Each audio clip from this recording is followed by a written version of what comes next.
আমার নাম অমল কুমার ঘোষ, ইন্টারন্যাশনাল পাওয়ার লিফটার। 2023-এ বেস্ট লিফটারও পেশিয়ে হয়েছিলাম এবং 2022, 2023, 2024, 2025-এ ন্যাশনাল এবং ইকুইপমেন্টে 66 ক্যাটাগরিতে আমি চ্যাম্পিয়ন হই দুটো গ্রুপে, এবং ন্যাশনাল রেকর্ড আছে আমার বেঞ্চ প্রেসে 2023, 24, 25-এ।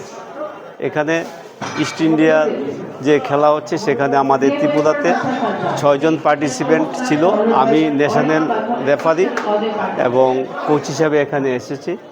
এখানে রেজমেন্ট আমার খুব ভালো লেগেছে এবং আমাদের ছেলেরা আজকে 74 কেজি এবং 83 কেজিতে পার্টিসিপেন্ট করেছে।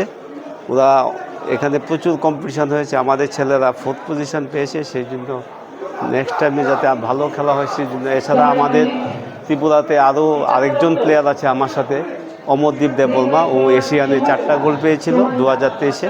তারপরে হয়তো উনি অপশন দিয়ে দিয়েছেন বা পায়ে ইঞ্জুরি হয়, যেমন আমারও ইঞ্জুরি আছে, কিন্তু আমি কন্টিনিউ প্র্যাকটিস করি। একটা জিনিস কি, আমি এনসিবি আগরতলার ব্র্যান্ড অ্যাম্বাসেডর নালকাটুকসে। আমরা আপনাদের মাধ্যমে সমস্ত ভারতবাসী এবং সবাইকে জানাতে চাই, স্পোর্টসের মাধ্যমে আমরা নিজেরা সুস্থ থাকব, অন্যদেরকে সুস্থ রাখতে চেষ্টা করব, যার মাধ্যমে আমাদের হেলদি ইন্ডিয়া, স্ট্রং ইন্ডিয়া হবে।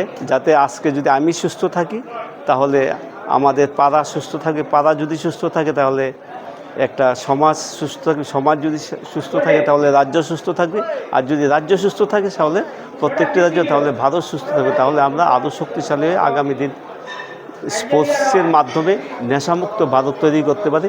সেই জন্য আমরা বলছি, say not to life, say not to drugs. জয় হিন্দ।